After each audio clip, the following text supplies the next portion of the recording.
The crystal chandeliers trembled with laughter and clinking glasses when Ryan placed his hand gently on the back of Ava's chair and said, calm as a steady heartbeat, she's with me.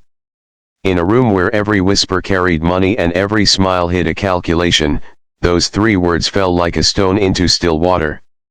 Ava stood frozen at the table, her fingers locked around the edge of porcelain so tightly it looked like she might shatter with it.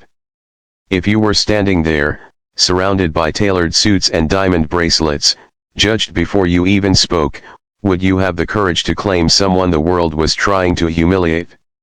It was Manhattan in late October, the kind of evening when the Hudson reflected city lights like spilled gold.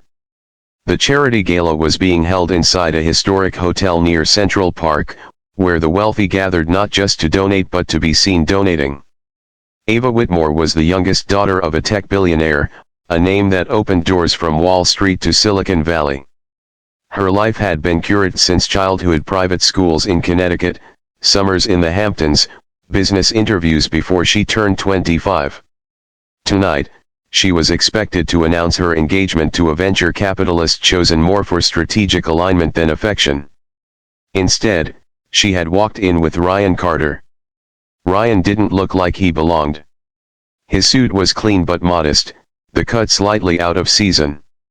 A thin scar ran along his jawline, a souvenir from a factory accident years ago. He worked 2 jobs in Queens, one at a mechanic's shop and another driving deliveries at night. He was also a single father to a 7-year-old boy named Mason, who believed his dad could fix anything in the world except a broken heart. Ava had met Ryan 6 months earlier when her car stalled in Astoria during a rainstorm.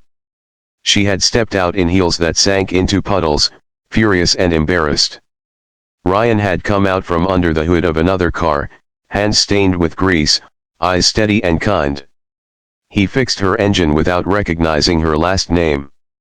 He spoke to her like she was simply a woman stranded in the rain, not a headline or an inheritance. That was the first time in years she felt seen without a price tag attached. At the gala, when Ava's father, Charles Whitmore, noticed Ryan standing beside her, his jaw tightened.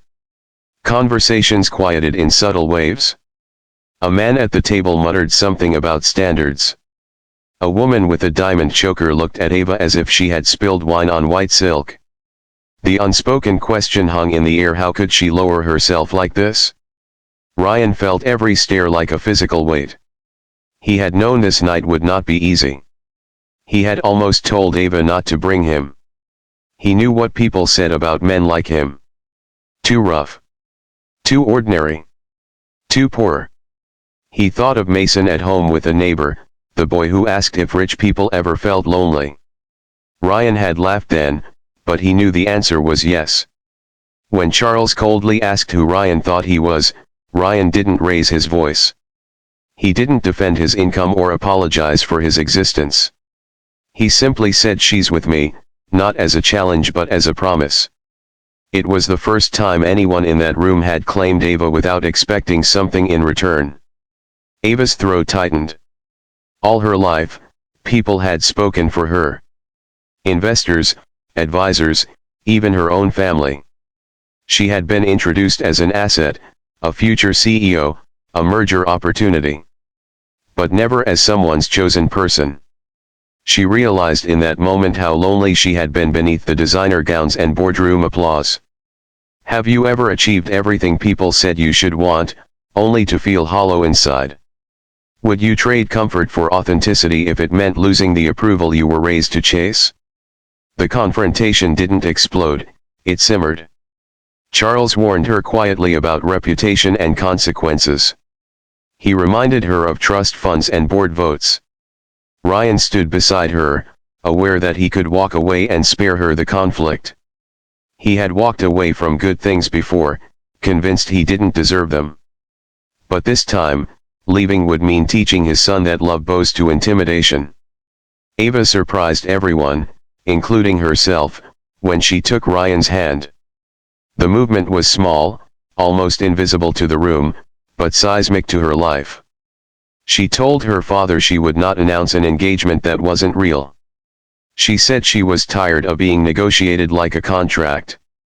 The disappointment in Charles's eyes was sharp, but beneath it was fear, the fear of losing control over the daughter he had always steered like a business venture. The weeks that followed were brutal. Ava moved out of her family's penthouse and into a modest apartment in Brooklyn. Headlines speculated recklessness. Friends stopped calling. Invitations disappeared. Ryan's life grew harder too. Customers whispered when they recognized him from photos online. Mason came home one day asking why kids said his dad was after a rich lady's money. There were nights Ava cried quietly in Ryan's kitchen, staring at peeling paint and wondering if she had ruined everything. There were mornings Ryan questioned whether love was worth dragging someone through his financial instability. They argued about bills, about pride, about the gap between their worlds. Change wasn't cinematic, it was messy and exhausting. But there were also small miracles. Ava learned to ride the subway without security. She volunteered at a community coding program in the Bronx, discovering she loved teaching kids who had never touched a laptop. Ryan watched her kneel beside Mason, helping him with homework, laughing when he mispronounced big words. For the first time, Ryan saw a future that wasn't just survival. One winter afternoon, Mason had a school play. Ryan almost didn't go because he couldn't get off work early. Ava showed up instead, sitting in a plastic chair among tired parents, clapping louder than anyone when Mason stepped onto the stage. When Ryan arrived breathless and late, he saw his son run into Ava's arms as if she had always been there. Something shifted inside him then. Family, he realized, wasn't about matching bank accounts, it was about who stayed. Months later, Charles visited unannounced. He looked older, the sharpness in him softened by time.